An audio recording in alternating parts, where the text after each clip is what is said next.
Good evening, everyone. It is lovely to see you all for this guided walk.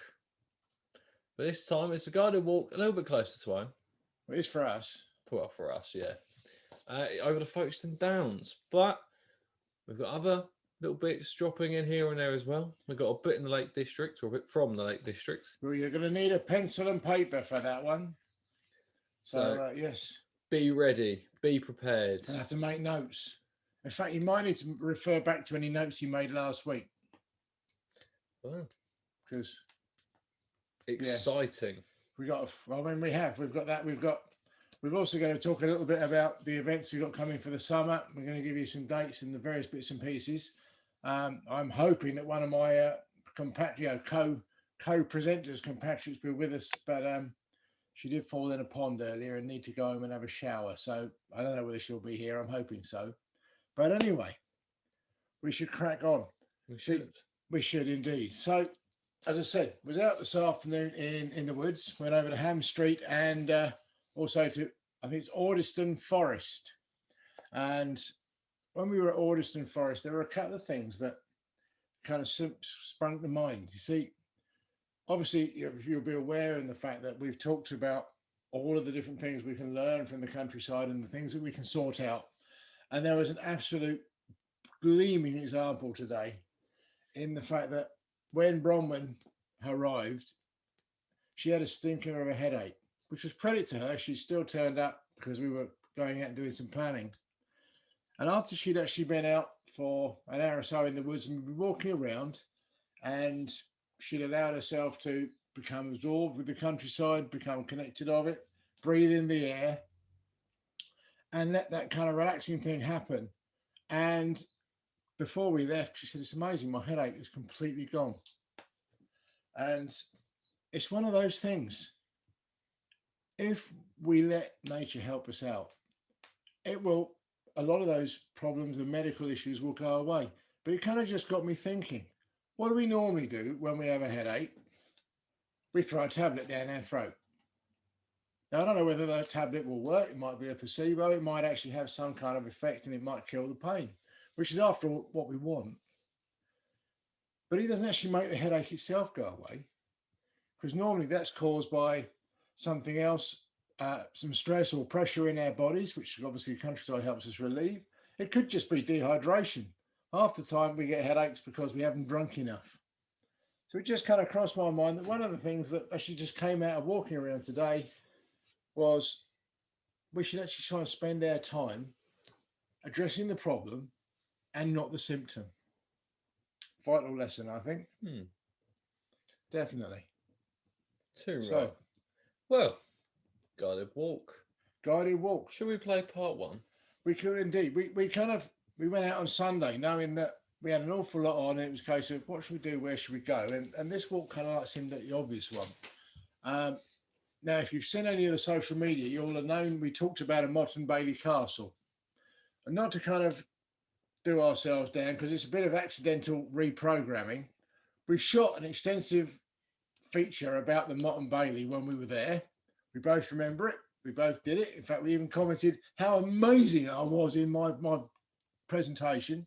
How fantastic the camera work was as well. How fantastic the camera work was. But we can't find a clip. Do you know what? That's all right, though, because what we're going to do is after this clip, we're going to talk about it, knowing that we haven't talked about it in the video clip because we haven't got the bit in the video clip. So here is part one.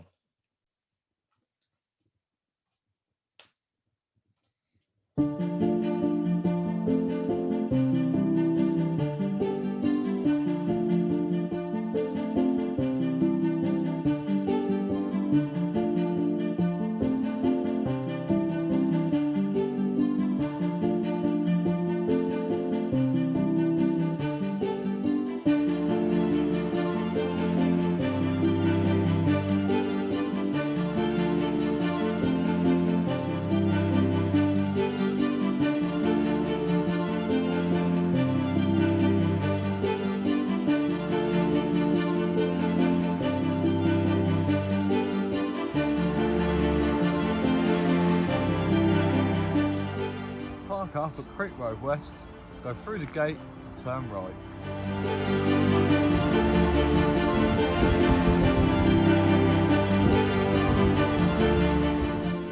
Hello, now we're here for our guided walk of May.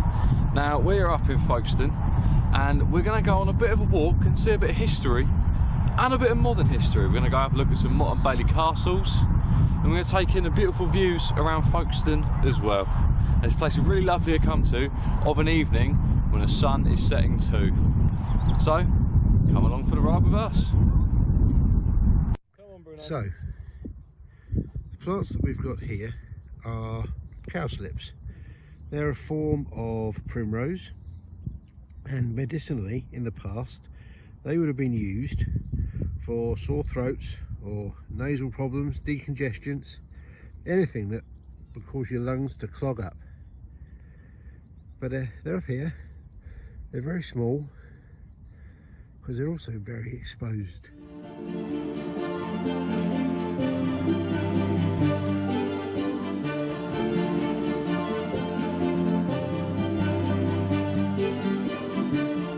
Across the stile at the top of the hill, just above the A20, you need to turn right and follow the path towards the old Motte and Bailey Castle.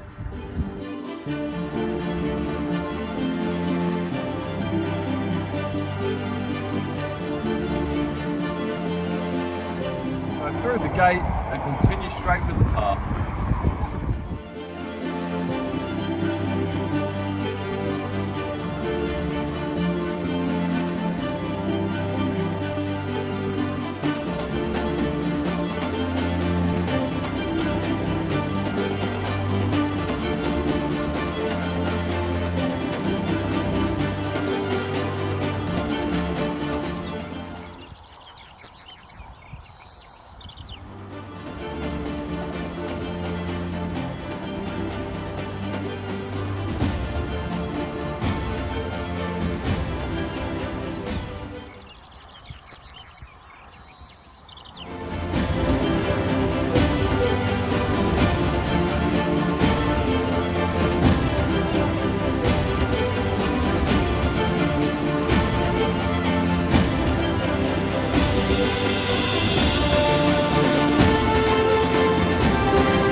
To get across the border. You can either go on the Euro tunnel, which takes from the tunnel across the France, or you can go from the ferries and Dover. Now, behind me, as you can see, this is the Euro tunnel. I went there when I was in school, and I was quite fortunate to go because it was part of an engineering trip. So we managed to get inside the maintenance tunnel because there's 3 tunnels within the channel. You've got the tunnel which goes forwards and backwards, and either side of that, you've got a maintenance tunnel. One maintenance tunnel accesses going to France, and the other tunnel accesses coming back. Now we got to go down the coming back tunnel about 200 metres, and your ears pop like you're on a plane. And it's quite an eerie moment because everything drops dead silent when the big vault door is closed.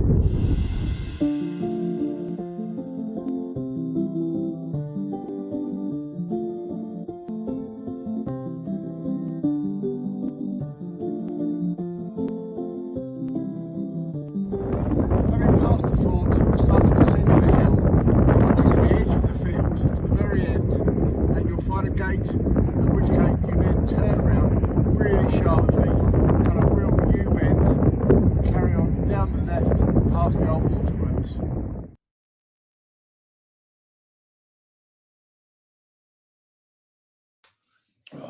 So, what do you do with a cowslip if you've got a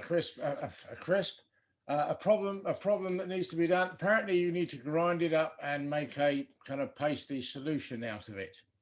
I've not tried it, and to be honest, I'm not intending to in the near future.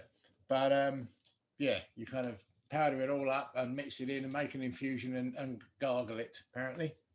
So, well, do you know, that rabbit in reminds me, do you remember the two Ronnies? Yeah, there was a... Before my time. Before your time. There was one of them was ill. I think it was the larger of the two. And the other one came in and said, picked up his medicine and went, oh, had a swig, and he said, it must be good. It tastes horrible. And the other one said, that's because you're supposed to rub it in. I thought it was relevant. Does anyone know what the bird was? Does anyone know what the bird was? Does anyone recognise it from the call? Yes, we It did. looked like a canary, but exaggerate the call in the video. But it was when I mean, I remember it. It was a bit of a coincidence again, because it was Beatrix Potter, I think it was, who actually I remember writing about it, because they were said that you can identify it because the song sounds like little bit of bread and no cheese. It's not a blackbird. A little bit of bread and no cheese. The clue is in its colour, actually, and that's actually one of the words in its name. God, we thought it would be more interesting to give you a quiz without telling you what the questions were. It was a yellow hammer. It was a yellow hammer. So anyway, there you go. I've grown up with going, what's that? And then you just listen. And if you can go, little bit of bread and no cheese when it's singing, then you can work out what it is. Yeah, but it's probably the only bird that's probably that yellow. I would think so. Actually, there's a bit of a what's that bird thing going to be going on tonight. So don't spoil the rest of the night. It's not entirely that. Well, anyway, yes. In that video, we talked about the Channel Tunnel. Now, as I said in the video, I have been fortunate enough to go into the Channel Tunnel. Very spooky. Felt like I wasn't going to come out the other end. Well, not the France end, just the end that I came out of or went in.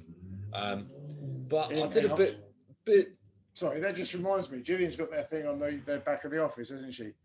What if the Okie Kokie is what it really is about?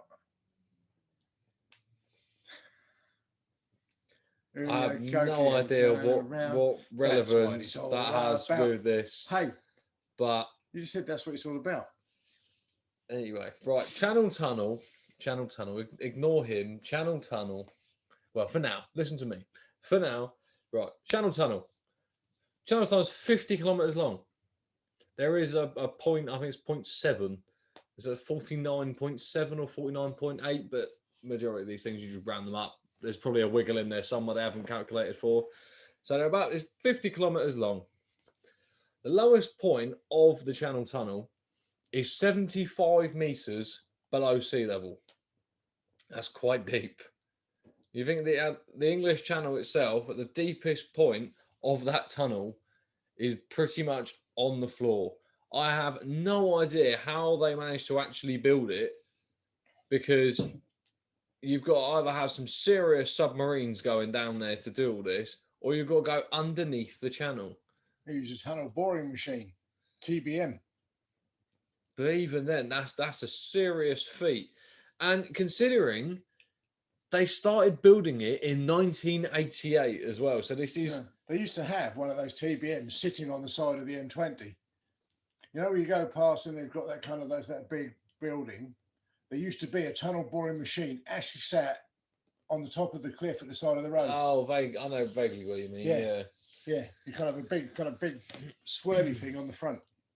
But not only that, they used the TBM for 37.9 kilometers of the Channel Tunnel, because that's how much is underwater. 37.9 kilometers of it is completely under the water. And I would tell you the name of the place in France, but I would absolutely butcher it. So I didn't actually put it in, solely because I would have completely butchered it. Yeah, what did you do with a tunnel boring machine when you finish boring your tunnel? You off-hire it. Or you go and dig another tunnel. Do you think there's a market in second-hand tunnel boring machines? I don't know, I have no idea. Sorry, just I have absolutely no idea. Well, the construction started in 1988 with their boring machine that is now rendered useless because they can't go boring any more tunnels. And it was finally opened in 1994. Now, that's a fair chunk of time to build. That's a fair depth to put a tunnel at. That's a fair length to go under the sea with a tunnel. But any guesses in the chat as to how much the project cost?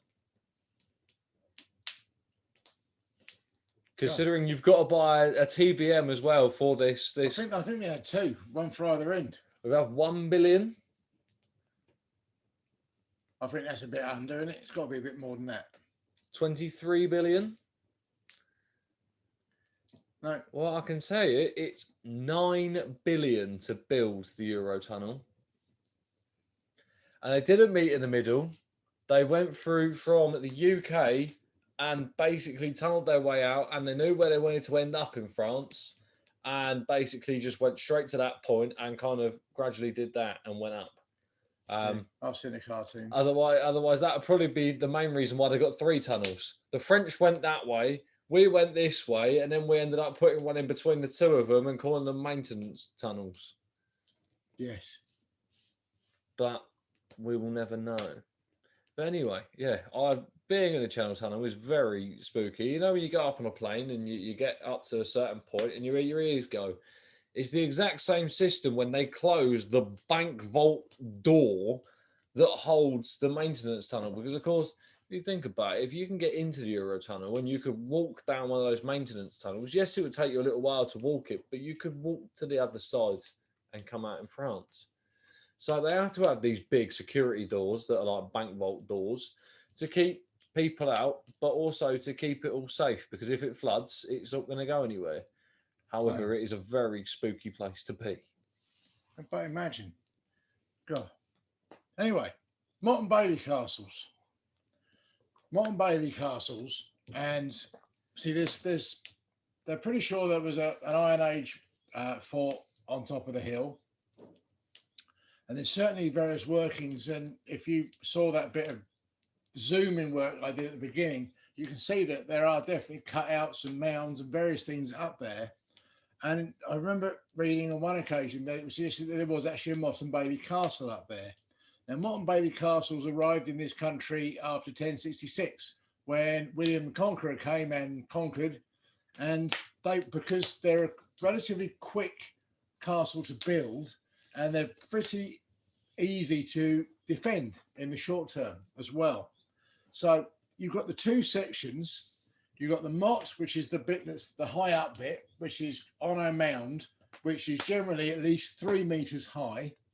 And now initially they'd have built a kind of wooden fort on the top, kind of wooden keep.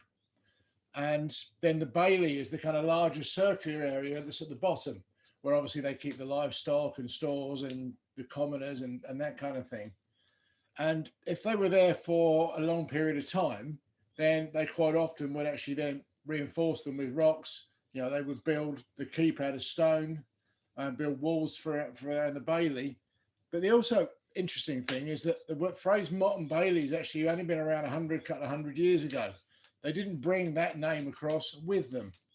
But it's quite likely that on the top of that hill, there was a Motte and Bailey Castle. So there you go. What is also interesting with Motte and Bailey Castles is when in 1066 we were invaded, Motte and Bailey Castles were only actually introduced to England and Wales at the time. They didn't get over to Scotland and Ireland for a fair chunk of time after. And you think back in those days with all of the natives as such up in Scotland, you had all of that going on as well. So they didn't get that far at the time. But I just think it's quite a fascinating fact in the point that we only had them in England and Wales for so long, and then suddenly then they got introduced to Ireland, they got introduced to Scotland, and then they got introduced after Ireland and Scotland, they got introduced to flat countries like the Netherlands and places like that, where the whole country was flat and they would choose one peak in the middle and they could see for miles. And they also managed to do it as well. So on their castles, they would have beacons marking out between the two. So if someone was coming to invade yours, they would go through and light all the beacons, and that way you knew someone was coming, and you could watch them coming towards you over the flatlands of the Netherlands. And I believe they had some in Denmark as well. Yeah, cool. They travelled the world almost. I can remember doing Motte and Bailey Castles when I was at school. In fact, knowing me, I probably thought they'd be great things to draw. Didn't want to do much writing, but I kind of like drawing castles. So there you go. Yeah. Interesting and good stuff. So one of the things we were going to do today is just want to run through some dates of some summer events that we've got coming up. And rather properly, we've whistled through them on a couple of occasions. But so the things that we've got set up now, our website, Simple Life Circle website, we should have the booking page coming up fairly quickly, but we should within 2 to 3 weeks actually have the website up properly. And there's going to be 1 or 2 changes that we're going to make when that comes live. So what we'll be doing is it's going to have a members area on it, and members will have a username and a password, and all of our previous shows will be going to go onto the member site, not onto YouTube and Facebook like they are now. They're going to go onto the members site, so they'll be able to access them probably an awful lot quicker and an awful lot more simply. And we're planning to introduce another level of membership where people can literally just get access to the past shows.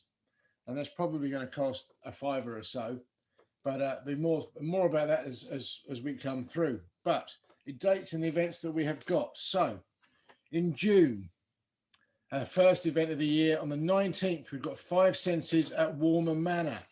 This is with the local history project.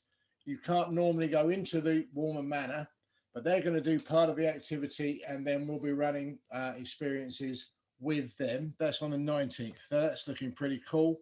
That'll be 35 quid, and obviously whatever your membership entitles you to as a reduction, you will be able to apply that to the event.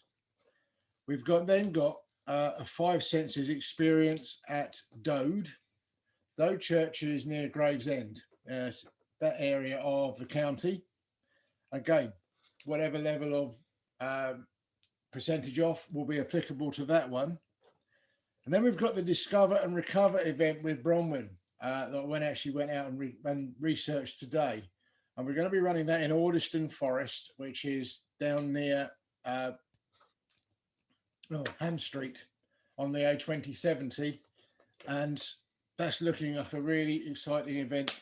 That it's got a £50 cost to it, but again, those percentages will still apply. And anybody wants any more information about any of these, then obviously get in touch, but that'll be on the website anyway. July the 10th. This is one of those that are specifically for members to come along as part of their membership, completely free.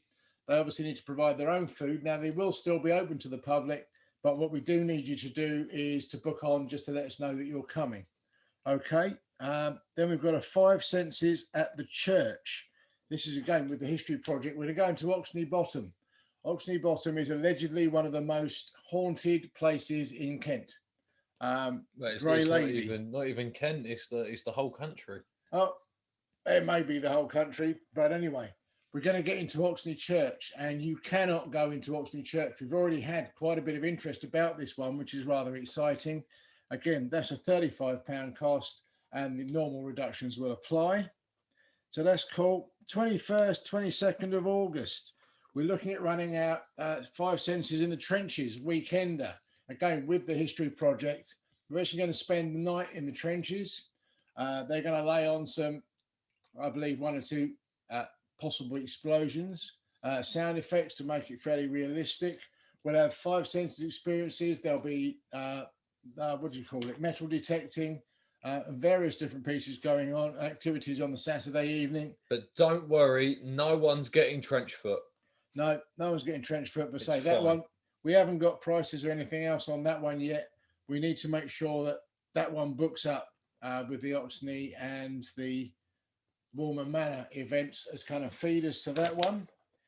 And then on the 27th and the 29th of August, we've been asked by Radio Kent to go and get involved in their activity in Tunbridge Wells at a place called Roythers, the Lost Garden of Sevenoaks. We don't know very much about that one yet, but it's pretty cool to get asked by people like Radio Kent to go and join in a big activity. So really looking forward to that one.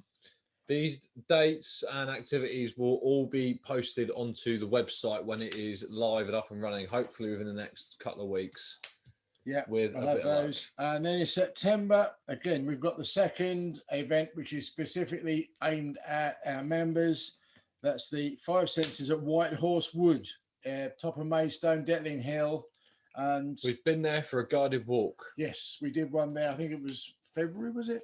Or February, March. One of the two. One of the two. So we're going to go around there. That'll be a 5 Senses experience.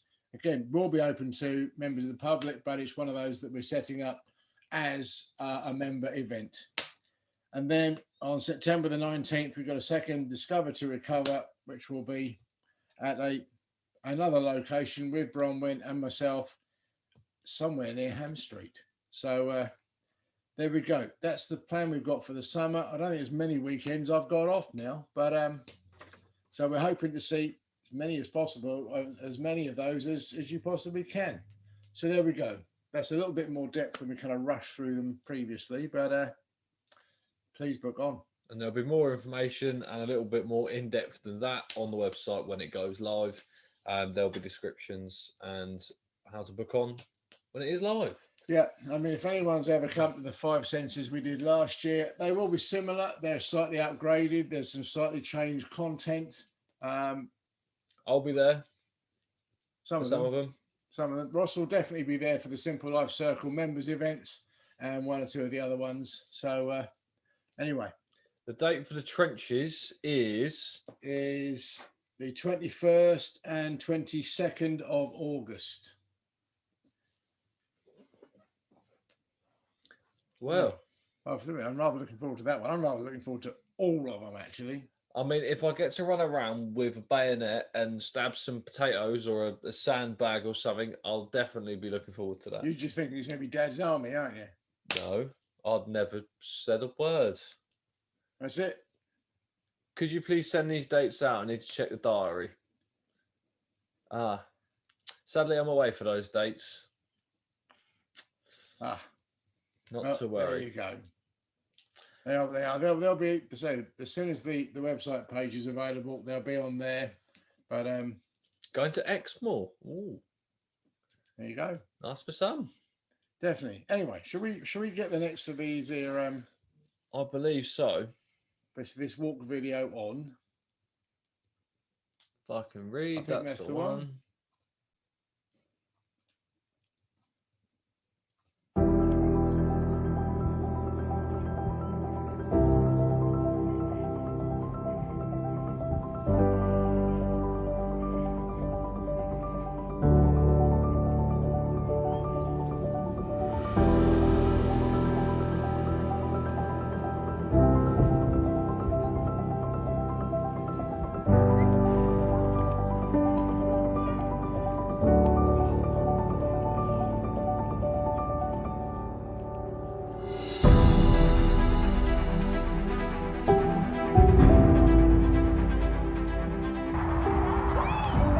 Come down the road, turn left before this path.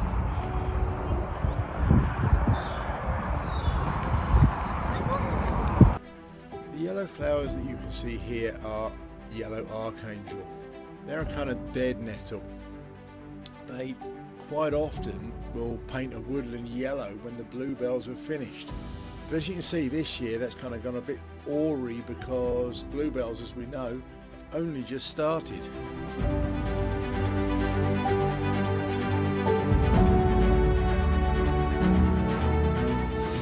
Keep your eyes open this time of year for the early purple orchid. They are beautiful and they just really do kick in this time of year. So they're native to Europe and the Middle East. But what's kind of peculiar about them, it's not unique by any means, is they actually have no nectar at all. And what they do is they attract other insects because they look so much like other flowers.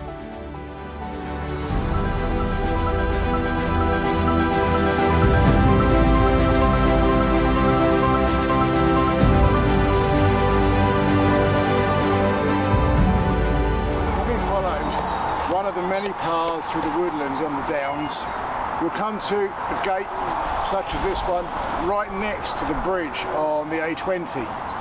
Now the bridge and the Round Hill tunnels, which you may well be able to see behind me, were actually part of the improvement works on the A20. They opened in 1993, which seems like forever ago now. This is a B2 carriageway. That means that there are 2 lanes for traffic in either direction. So therefore the Round Hill tunnels also have 2 tunnels, one for each way. There's 380 metres in length through the chalk hill. But I just love walking underneath these bridges. I kind of love that mixture of modern technology and construction and nature all around us. Somehow that juxtaposition works for me.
Left across the field, we're going to come through the kissing gate, continue between the trees and around the hill.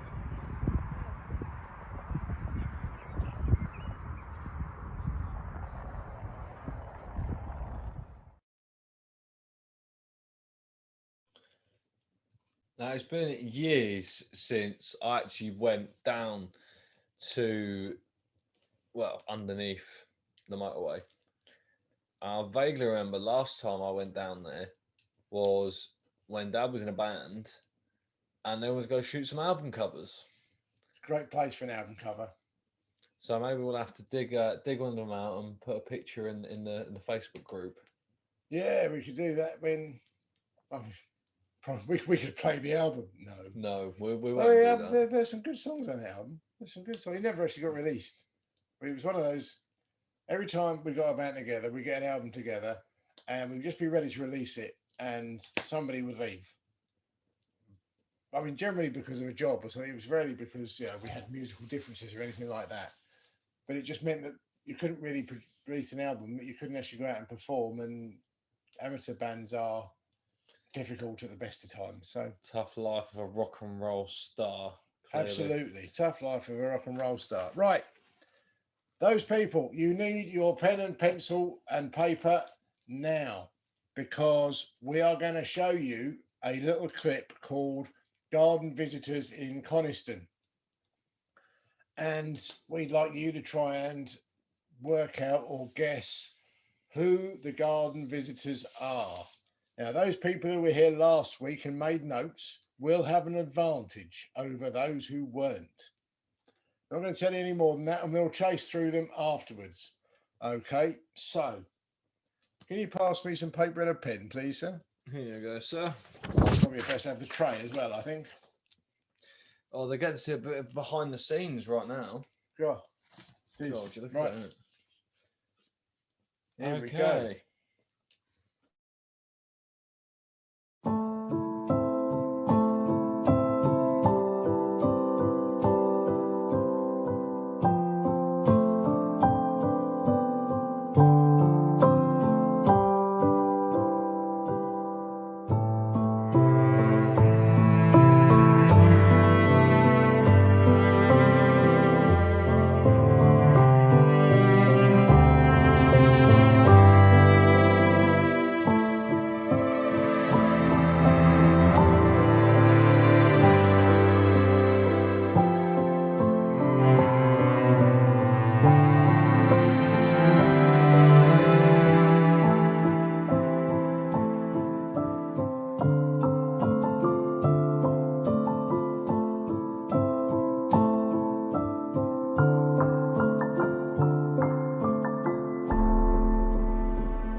Well, has anyone noticed one common theme from being in Coniston, which I've picked up on?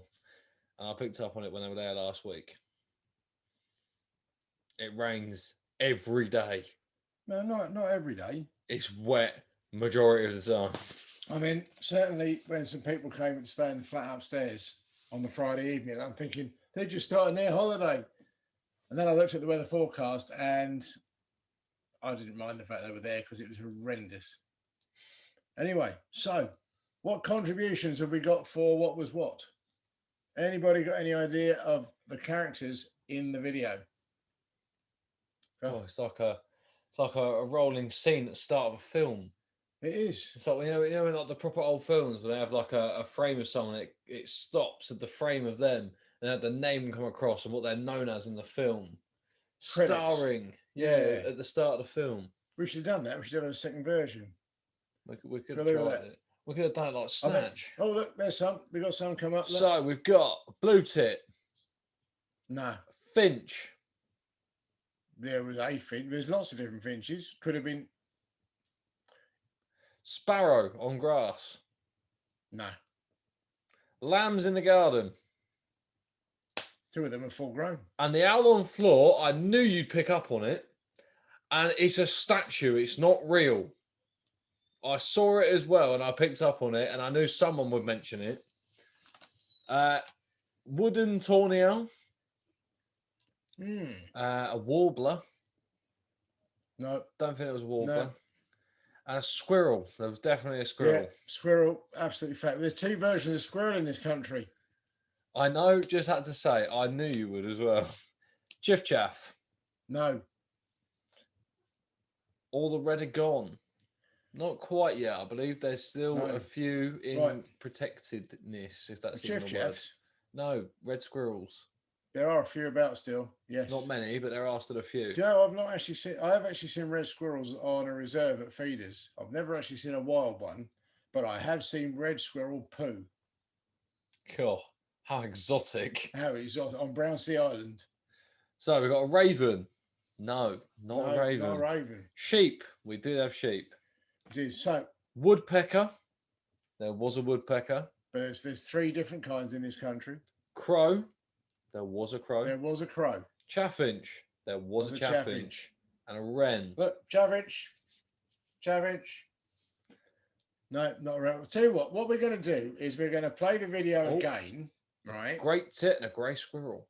Oh, we're going to play the video again. We're going to knock off, Ross reckons he can knock off the sound, and we're going to talk our way through it, and hopefully that will help to give you the answers. So. Right then. So we should be able to play this without any sound. Can you hear us still? I believe this is the one. It is. So this right here. Let me just. Hang on, we got no play. It's there. It's rolling. So here we go. So this character is a nuthatch. Nuthatches are amazing little birds. They can actually go, as well as going up a tree trunk, they can go down a tree trunk as well.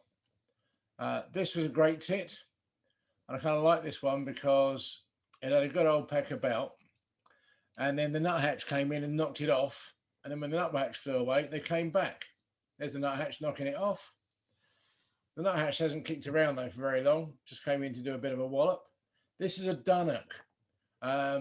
In old speak, they kind of used to call them a hedge sparrow, but they're actually no relation. They just look a little bit similar. Great tit again. With a great tit, you can actually tell the male and females apart. It's the big, if they've got a really big, thick black stripe down their chest, then it's a male. If it's much narrower and bitty, then it's a female. Here we've got another nuthatch, but look at the way this one's going for it. A real headbanger. You know, it was straight out of the 1980s British new wave of heavy metal. Looks like a prodigy gig. Does, doesn't it? It really is giving it some, though. So again, had to include this clip. But I started off with about 12 minutes, and I kind of had to bring it down to something more reasonable. Cool, the chaffinch. Our favourite bird is the bird that we got on our shirts and with the logos. And we were lucky this one came in. In fact, oh, there's the grey squirrel. We've actually got a really quality view of a chaffinch when we do the Falshore Moss program, which is the one with the ospreys in it as well. Yes, rats with bushy tails. Great tit again. You can see that really black bar on the chest. That one's a male for sure. Crow. Solitary on its own. That's it. Feathers on the face. And no shorts on its legs. And it's not huge or humongous. Mind you, you can't tell that from this, can you? Really? Unless you Well, compare you it gauge it to the table. Great spotted woodpecker.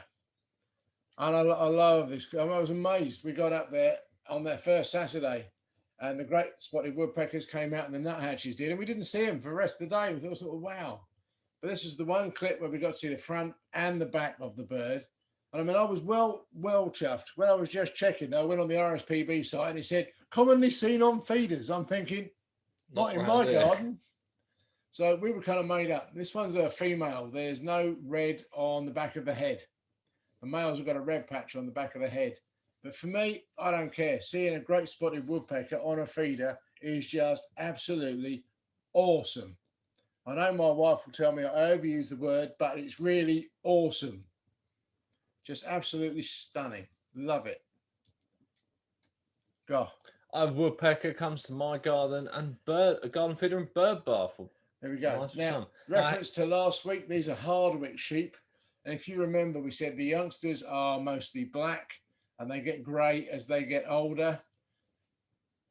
And as you can see, there is the wooden owl as well in the bottom left corner. These they get more and more grey and paler apparently as they get older. It's got to be a bit of a shock if you wake up, you go outside to sit down and have a morning brew, and next thing you know, you've just got a sheep stood by you, and he's like, "Where's my milk and 2 sugars and tea?" Yeah, you can see there's the youngster in it was kind of like first molt, and it started going from very black. Don't we all get grey as we get older? Yeah, not quite that though. Imagine if your offspring was born black and got paler as he got older. It's like Michael Jackson. Yeah.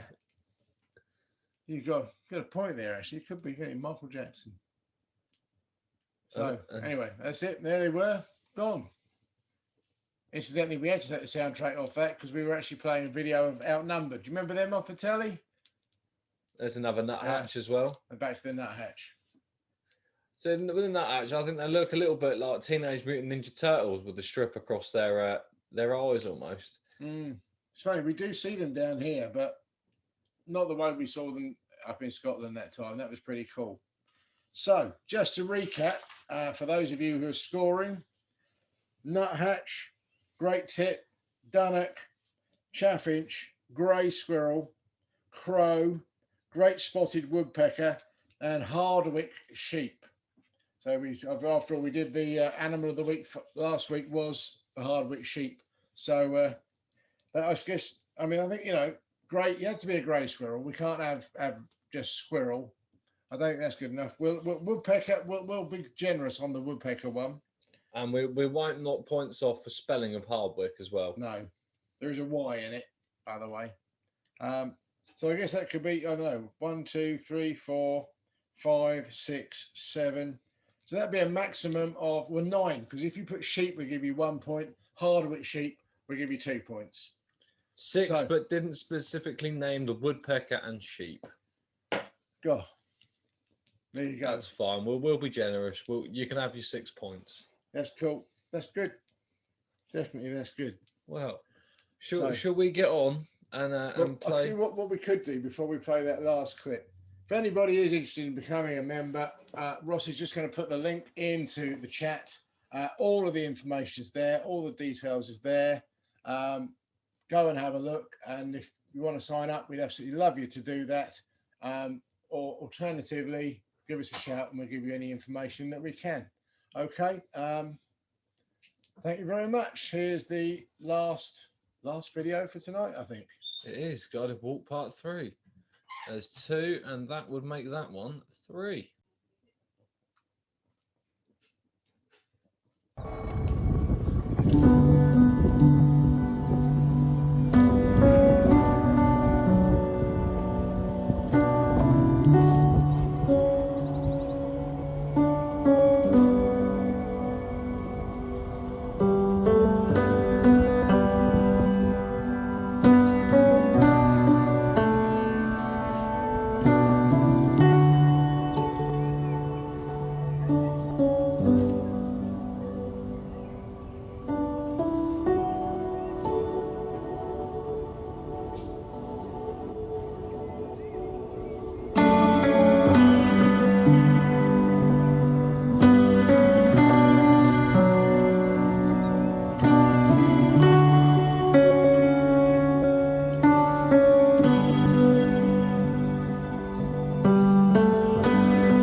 see, the last stretch back up to where the car's parked is a little steep.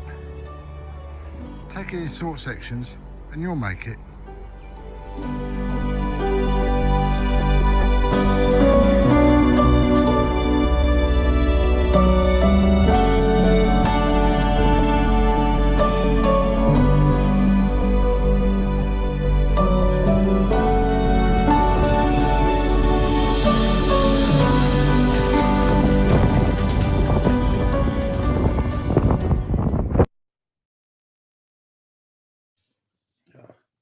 That section at the end of the walk always kind of feels like it's a really, really old place. Kind of got a feeling of age about it, as if it's been that way for a long, long time. It's got boggy sections so that they don't tend to put animals and things into there, kind of a bit like pasture land. But there's a kind of a feel almost of kind of dinosaurs be there still. Bloody steep. The last bit is steep. Bloody definitely. steep. But it is a really, really cool place. Oh yeah, there's that kind of you could sit there quite comfortably in the spring and just chill. No other way of saying it. You could just chill. You could sit there and relax and take a book and do not much. It's one of those for a couple of hours for sure. Absolutely. There's a kind of energy, a vibe, kind of a real kind of feeling of connection down there. I mean, the rest of the walk is lovely, don't get me wrong, but that section down the bottom, it was a bit like that in Alderston Forest this afternoon. We went into Ham Street Woods and had a look around there. And don't get me wrong, it's a lovely woods, it's fantastic, it's ancient woodland, it's wood anemones and bluebells, and the archangels are there, all of the things we talked about. But it hasn't got that something. Again, went into Alderston Woods and we both of us just knew it was the place to set up the experience. So it is, some places really, really do seem to have that kind of a connection. So the other place which does is the Devil's Kneading Trough. Yeah, that does as well. Thought about doing one of our walks from there, which we maybe do at some time. Do you remember coming up there with a pack on? I do. It was not fun. Oh, it was a long way up. It was not fun. Really wasn't fun. That was the year they got the first lease van, and your mum came and met us down at the Dog with the van, and we had something like Willow, that. But when she was still tame, in the pub. Yeah, vaguely. God. Anyway, we're wandering again. We are wandering. So next week, what's coming next week? Well, we've got more footage from the Lake District. We have got a little bit on Old Man Coniston, where we've got a bit of a moonwalk. I don't know if there's any footage of the moonwalk. I don't think there's any actual footage. But maybe we could get Gillian to do an example in the back garden. But maybe. If we asked nicely. But we did have a picnic in the snow. Bear in mind, I was in shorts last week, and they were on top of a hill, and were sitting in snow having a lunch. And I'm out at work in shorts and t-shirt, sweating quite a lot. It was a glorious day, though. It was a glorious day. It was. So that'll be our main feature. We'll have an animal plant of the week, but we haven't worked out what that one is. Because one of the things we have with this show is it's really difficult sometimes to plan, because plants are easy. They don't tend to get up and move about. But sometimes with birds and animals and things, it's a case of what nature puts in front of you. You know, and there are times when, I mean, like, for example, the skylarks, when we were at Faversham or Marshes, just came out and put on a show. We've been trying to get them for 2 or 3 weeks before that and got nothing. Then all of a sudden, there they are right in front of you. So that's we haven't made a decision as to what you're going to get next week yet, but you'll get something. There'll definitely be something. There will definitely be something. It's exciting, isn't it? So International Men of Mystery. Yes, international something. Yeah, definitely that one. Well, I mean, that does bring us to almost the conclusion of this evening. So I hope you've enjoyed it. We've certainly enjoyed ourselves, as we always do. It's been a good one, actually. It has been a good one. It's been a good one. It's been all over the country. Pat ourselves on the back. Why not? I'll be gentle with yours. I'll be gentle with yours. So he's been sat in the tattoo parlour with some pain. Anyway, less of that. So if I think Ross put the the sign up page in the chat. As I say, if anyone would like to join up, that would be absolutely cool. Other than that, probably time to round it off. So one of the other things that I noticed today, and it was really powerful actually, there was a silver birch tree on the edge of a woody woodland pool, and it had fallen over, and it only had part of its roots still in the ground. And I'm sure I've said on here, I'm always amazed that trees manage to stay upright when their root ball is actually pretty small compared to the size of the tree. And the depth of the root ball was like about 30 centimeters, about a foot, maybe 18 inches. And that was it. Now, the width of it was possibly 2 or 3 meters in diameter, but the tree itself had to be roughly 40 to 50 meters tall. Now, that's quite impressive in the first place, the fact that it actually managed to stay stood up. And quite often, I think one of the reasons they manage to stay stood up is because they're flexible. You know, when the wind's pushing through and they're getting all that, they bend over. And then when that trouble stops, they stand back up again, usually. You know, I think we can learn a lot from ourselves, you know, when we have to roll with the punches or whatever. But what was amazing was this tree had crashed down across the pond. It hadn't got much of a way of roots, but all the branches that were facing upwards, it looked like they were kind of like a separate line of trees going right the way across this pool, which was really, really cool. And again, on the top of it, they were all coming out into leaf and in the bud. And that was amazing. And I just thought about how just about every creature on this planet, except occasionally this one, doesn't matter what happens, it's that desire for life, the desire to make the best of whatever you've got and crack on with it. And again, every lesson, everything you ever needed to know is out there in our world if we just choose to look and work out what it's trying to tell us. How cool is that? We'll see you next week.